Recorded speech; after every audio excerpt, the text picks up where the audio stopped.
It's a pleasure to be joined, as ever, by Christopher Nieper. He is the CEO of David Nieper Fashion up there in Alfriston in Derbyshire. Christopher, you're always welcome on the show. Great to have you with us. Michael Kill is the CEO of the Nighttime Industries Association. And in the studio, Louise Oliver joins me. She is Chartered Financial Advisor at Piercefield Oliver, friend of the show. Great to have you with us. Let's go first to Christopher Nieper.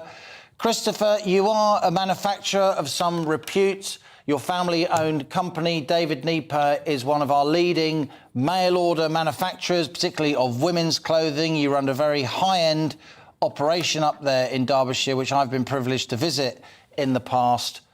What did you think of last night's no-confidence vote? What do you think of the fact that it was a lot closer than lots of people expected? Liam, thank you for that very generous introduction. I am indeed a friend of On the Money and the programme that you're doing. Look, this confidence vote is quite a shock in the world of politics, but you have to remember that business works despite politics, not because of politics. And I think in areas like this, I mean, we are one of these absolute swing seats in the Midlands and North. And I think Johnson knows that if he doesn't win seats like this at the next election, then he's never going to win. So I just look back at the inaugural speech he made, which you're probably well aware of, in July 2019. And at that point, he said his intention was to be the Prime Minister for the whole of the United Kingdom. And that means uniting our country and answering at last the plea of the forgotten people and the left behind towns. And that was the origin of his levelling up agenda. And I think that's his number one route to being successful and re-establishing control of the agenda here. He also said it's time we unleash the productive power, not just of London, but of the South East and every corner of England, Scotland, Wales and Northern Ireland. So I would suggest that what he does now is to look and listen and learn. And I think the only way he's going to do this is to perhaps go over the heads of the Westminster bubble and start listening to the real world away from London. Because the only way we're going to get out of this cost of living crisis is by growing the economy. The only way we're going to get out of inflation is by growing the economy. And if elections are all about the economy, stupid, then he needs to help us to build the economy from within. So why doesn't he go for a smaller state and let the voters and businesses like us build the economy for him? And I think that's the way of regaining the initiative. And I've got several ideas of how he might do that. But I'm happy for you to come back to that in a moment if you wish. Your family business, David Nieper, has been around for a long time in Alfriston in Derbyshire. You are a major employer in a small town, with all respect, in the Red Wall, if you like.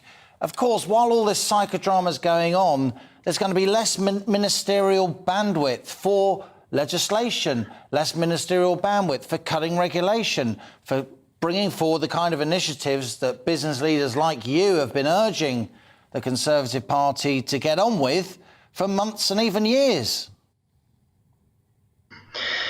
Well, you're right. But if Boris Johnson wants to stay around, and I think he has won this vote of no confidence.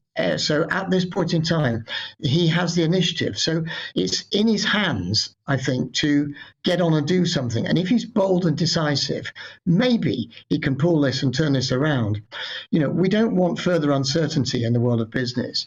So I would urge him now to turbocharge the economies of the Midlands and North, like here, to get on and give us this Brexit dividend, which has been promised. And the way to do that is to unlock this talent that we have all over these kind of towns. So I would ask him, please, to abandon the failed apprenticeship levy and replace it with a skills tax credit so that all companies of all sizes, like ours, can train young people, can train all the skills which we need to get on. Honestly, the next decade is going to be dominated by a scarcity of skills, and it's all about skills. He should also consider the employability agenda, which we are running in school, which we're sponsoring for 800 secondary school pupils. And I'm pleased to say that we're running at half the level of unemployment here as a result of that. Almost every child has found a job or an apprenticeship or a place of further and higher education. And that, for example, will reduce youth unemployment in a former coal mining town like this by half. I also think he could reverse the NI thing, and he could forget business rates. These kind of initiatives would surely boost the economy because the confidence is here. We can do it. Indeed, Christopher Nieper. Michael, a little bit squeezed for time today, but Christopher Nieper of David Nieper Fashion up there in Alfriston in Derbyshire. Michael Kills, CEO of the Nighttime Industries Association, and indeed Louise Oliver of Piercefield Oliver, financial analyst. Great to have you all having this discussion. This is On the Money with me, Liam Halligan.